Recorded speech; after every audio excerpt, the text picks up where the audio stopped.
Market के महारथी में आपका स्वागत है। भारतीय बाजार से लेकर विदेशी बाजार तक का आपके लिए जानना जो कुछ भी जरूरी है मार्केट के महारथी में बाजार के जाने माने दिग्गज के जरिए हम ही आपको बताते हैं। लगातार 6-7 ट्रेडिंग सेशन से एक रेंज में फंसा हुआ है भारतीय बाजार और इसके पीछे की वजह भी है। देखिए, रिजल्ट सीजन राउंड दी कॉर्नर जरूर है, लेकिन ट्रिगर्स और इवेंट्स जो हैं भारतीय बाजार के लिए डोमेस्टिकली फिलहाल मिसिंग है और विदेशी बाजार से बहुत कुछ हो रहा है। ऐसे में आपकी रणनीति क्या होनी चाहिए, पोर्टफोलियो का गठन कैसे किया जाए, लंबी अवधि का निवेश क्या हो, इन तमाम चीजों पर हमारा फोकस होता है। भारत अमेरिका में ट्रेड डील को लेकर क्या बात बनेगी, अर्निंग सीजन में कहां फोकस रहेगा, इन तमाम बातचीत पर, इन तमाम मुद्दों पर विस्तार से बातचीत करने के लिए मार्केट के महारथी में आज हमारे साथ जुड़ गए हैं सहगल कैपिटल के फाउंडर अंशुल सहगल। अंशुल, बहुत स्वागत है आपका ईटी नाउ स्वदेश पर और सबसे पहले तो अपना समय देने के लिए आपका बहुत शुक्रिया। It's nice talking to you. Mansi this side. My pleasure, Mansi. Always a pleasure talking to you. Good morning to you. बिल्कुल बिल्कुल, गुड मॉर्निंग अंशुल। विदेशी बाजार में इस वक्त अगर आप देखें 2 अप्रैल से जो रेसिप्रोकल टैरिफ का सिलसिला चला था, अब वहां कुछ और डेवलपमेंट्स, नए अनाउंसमेंट्स और डोनाल्ड ट्रंप लगातार कुछ ना कुछ नया कर रहे हैं। उसका इम्पैक्ट जो है अक्रॉस द ग्लोब मार्केट्स पर पड़ जरूर रहा है। इनफैक्ट यूएस के मार्केट्स भी उसी के चलते काफी हद तक चैलेंज और कंसर्न्स महसूस कर रहे हैं। ग्लोबल टेक्सचर को भारतीय बाजार के लिए आप कैसे देखते हैं? मानसी, हमने पहले भी देखा कि जब टैरिफ्स अप्लाई हुए उससे पहले टैरिफ्स की बातचीत बहुत हो रही थी कि ट्रंप आएंगे तो टैरिफ्स लगेंगे, और उसके बाद मार्केट में वॉलेटिलिटी रहेगी। जरूर थोड़ी बहुत वॉलेटिलिटी हुई, लेकिन उसके 1-2 महीने बाद ही हम ऑल टाइम हाईएस्ट पे मार्केट पे उसके आसपास पहुंच गए। तो ये हमें बताता है कि मार्केट सब कुछ अब्सॉर्ब कर लेता है, और जो इकोनॉमिक मैकिनेशंस है, जो मूवमेंट्स है इकोनॉमिक, वो ये मतलब पिछले 50 साल का हमारे पास एक्सपीरियंस है। उसमें क्या होता है कि कोई भी नई डेवलपमेंट होती है, इकोनॉमी उससे एडजस्ट हो जाती है। अब आज की नई डेवलपमेंट टैरिफ्स है और इकोनॉमीज उससे भी एडजस्ट हो जाएंगी। थोड़ा बहुत जो टैरिफ का इम्पैक्ट है वो कंपनीज अपने पे ले लेंगी और थोड़ा बहुत पास ऑन कर देंगी। तो कुछ तो इन्फ्लेशन बढ़ेगी और कुछ उनकी प्रॉफिटेबिलिटी पे इम्पैक्ट आएगा। और इसी के साथ कुछ ऐसी कंट्रीज हैं जिनके अंदर इन टैरिफ्स का बेनिफिट होगा। जैसे आज आप देखिए, आज टेक्सटाइल स्टॉक्स इंडिया के अंदर काफी बढ़े हुए हैं।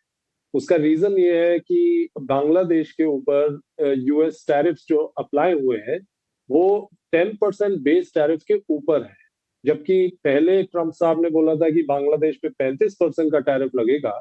उसको कम करके 25 कर दिया है, लेकिन मार्केट एक्सपेक्ट कर रही थी कि कुछ 10% का टैरिफ होगा, जिससे ये नंबर काफी ज्यादा है और इसका positive impact Indian textile companies पे पड़ेगा। तो मेरा कहने का मतलब ये है कि मार्केट अपने हिसाब से इस चीज को बैलेंस कर देती है, किसी का नुकसान किसी का बेनिफिट, और इस वजह से ये गेम चलती रहेगी। और बाय एंड लार्ज मार्केट का जो रुख है वो पॉजिटिव है।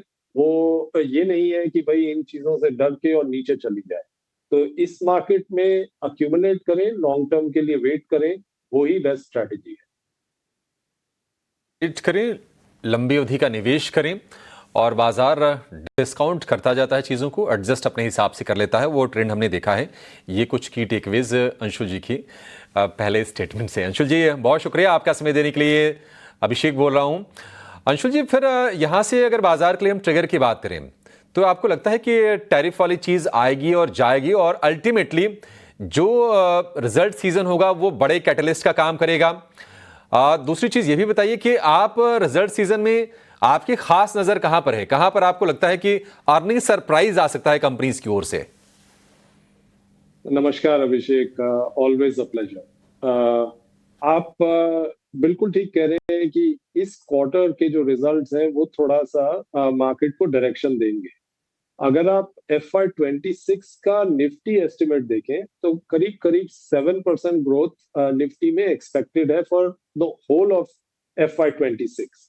अब ये जो नंबर है ये नीचे कट कट के पिछले एक साल में, मतलब 3-4 क्वार्टर्स में वो कट कट के कुछ 7% पे आ गया है। और 7% का जो नंबर है वो बेसिकली लो बेस है। अब इसके ऊपर हमें ये देखना है कि इसमें डिसअपॉइंटमेंट आएगी या इसमें हमें सरप्राइज, पॉजिटिव सरप्राइज मिलेगा। हमारा ये मानना है इस लो बेस पे लाइक्लीहुड ऑफ सरप्राइज ज्यादा है, और इस वजह से मार्केट का जो रुख है वो इन नंबर्स की वजह से पॉजिटिव दिखना चाहिए जैसे जैसे साल आगे बढ़ता जाएगा। ये क्वार्टर अगर इसकी बात करें और इसमें स्पेसिफिक सेक्टर्स की बात करें, तो जो सेक्टर्स और स्टॉक्स जिनका पिछले साल में सेम क्वार्टर में बेस लो था, उनके अंदर हमें तेजी दिखनी चाहिए। आप चाहे एनबीएफसी देख लीजिए, बैंक्स देख लीजिए, या फिर इसके अलावा जो कंज्यूमर ड्यूरेबल कंपनीज हैं उनको देख लीजिए। हमें लगता है कि इनके सब में पॉजिटिव डेवलपमेंट्स आनी चाहिए। केबल्स एंड वायर्स कंपनीज ने, वैल्यू रिटेल कंपनीज ने जो अपने नंबर्स इंडिकेट किए हैं, वो ये दिखाते हैं कि ये क्वार्टर स्ट्रांग रहना चाहिए इन सब सेक्टर्स के लिए। तो जैसा मैंने पहले कहा, ये मार्केट 2023-24 जैसी मार्केट नहीं है कि सब कुछ ही चलता है, लेकिन इस मार्केट के अंदर आपको अपने पॉकेट्स और अपने स्टॉक्स इंडिविजुअली पिक करने पड़ेंगे, जिनके अंदर आपको अपसाइड मिलेगी।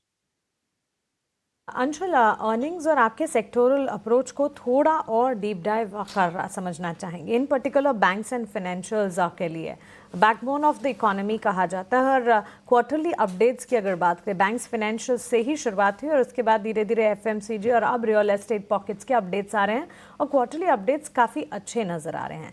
बैंक्स फाइनेंशियल्स के लिए सरकारी बैंक स्पेस, निजी बैंक क्षेत्र आपको कैसा नज़र आता है?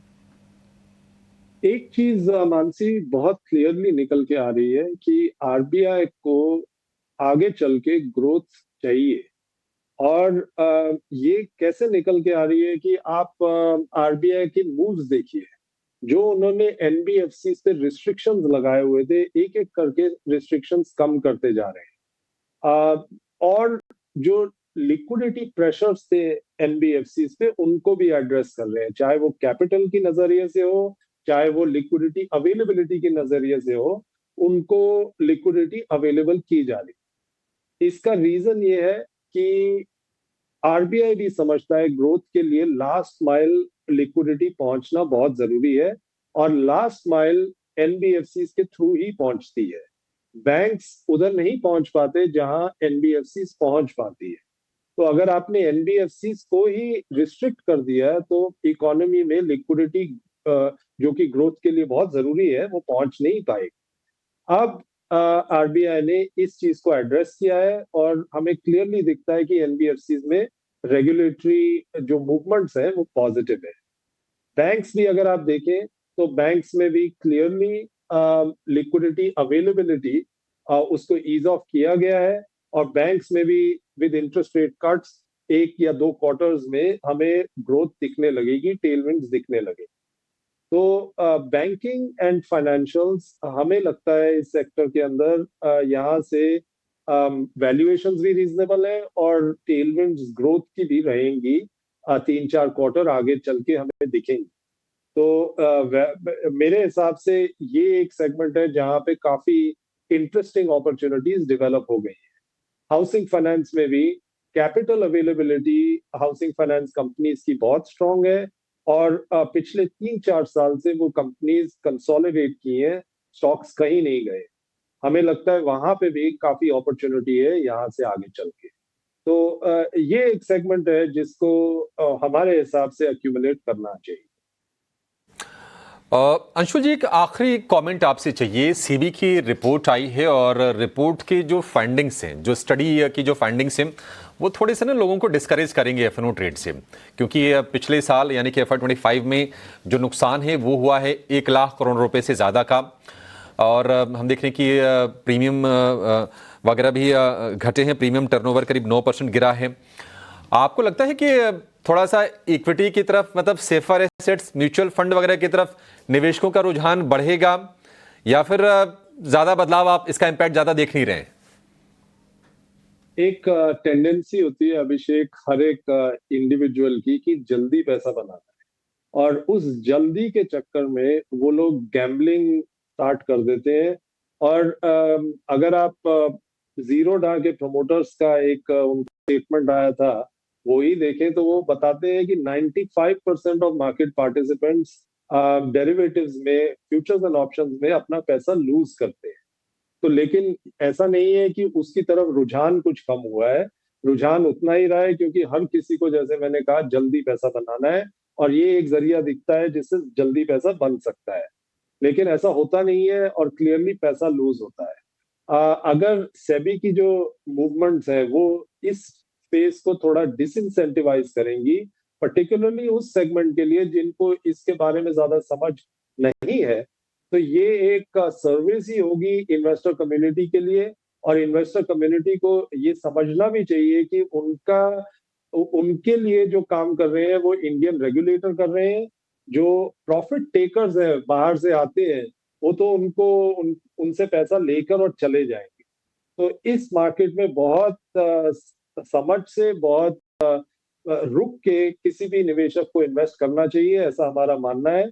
और सेबी के मूव्स बहुत ही वेलकम है, ये होना भी चाहिए, क्योंकि जो गलिबल इन्वेस्टर्स हैं वो बहुत पैसा लूज कर रहे थे। इन्वेस्टर्स नहीं कहना चाहिए, स्पेक्यूलेटर्स, वो बहुत पैसा लूज कर रहे थे। उनको थोड़ा सा उनका रुझान चेंज करना चाहिए म्यूचुअल फंड और लॉन्ग टर्म इन्वेस्टिंग की तरफ। जी, that's quite insightful. Thank you for all of those analysis. हमारे साथ जुड़ने के लिए, बाजार पर अपना नजरिया रखने के लिए और अपना सेक्टर स्पेसिफिक अप्रोच और विदेशी बाजार पर भी टेक देने के लिए आपका शुक्रिया। Have a nice day. Thank you Mansi, thank you very much. और चलिए, बाजार तो सीमित दायरे में लगभग 6 से 7 ट्रेडिंग सेशन में इसी तरह की टाइट रेंज में फंसा हुआ, 25,450 के भी नीचे। लेकिन इस सीमित दायरे में खरीदारी और तेजी के मौके, अपॉर्चुनिटीज ढेर सारी है और इन्हीं अपॉर्चुनिटीज पर लगातार 18 स्वदेश बातचीत करता है। इसी कड़ी में हमारी अगली पेशकश सवाल जवाब का सिलसिला योर स्टॉक्स लेकर कविता थपलियाल और मेरे सहयोगी प्रशांत पांडे जुड़ गए हैं। कविता, एब्सोल्युटली, और बहुत एक्शन है। बाजार की तो बातचीत होगी, लेकिन खास पेशकश जहां पर सेबी की जो रिपोर्ट आई है एफएनओ ट्रेडिंग को लेकर, एक बार फिर से यहां पर चिंता। और हमेशा जो रेगुलेटर के तौर पे अगर हम देखें तो सेबी निवेशकों के हितों के लिए आगे आता है। और इस रिपोर्ट में क्या कुछ कहा गया है, कैसे आपको इस रिपोर्ट में अब अमल में इस रिपोर्ट को लाना चाहिए अपने day to day FNO trading के कामकाज को लेकर, आपके लिए क्या सीख है, कैसे आपकी मेहनत की कमाई साफ होने से बच सकती है, इस पर हमारा बहुत बड़ा फोकस रहेगा। एसएमई आईपीओ सावधान, हमारी खास मुहिम, इस पर भी हम खास चर्चा करेंगे हमारे एक्सपर्ट्स के साथ, जो कि बताएंगे आपको कि एसएमई जो आईपीओ जो आ रहे हैं उनमें आपको अवॉइड की सलाह दी जा रही है या आपको आगे उसमें निवेशित रहना है। और स्टॉक स्पेसिफिक सवालों के तो जवाब हम देंगे, वो तो हाईलाइट है, वो तो यूएसपी है हमारे शो की, दर्शकों से जुड़ना और आप सीधा हमारे एक्सपर्ट से बातचीत करते हैं। एक ब्रेक लेते हैं, ब्रेक के उस पार योर स्टॉक नंबर आपकी स्क्रीन पे फ्लैश हो रहे हैं, झटपट अपने सवाल पहुंचा दीजिए।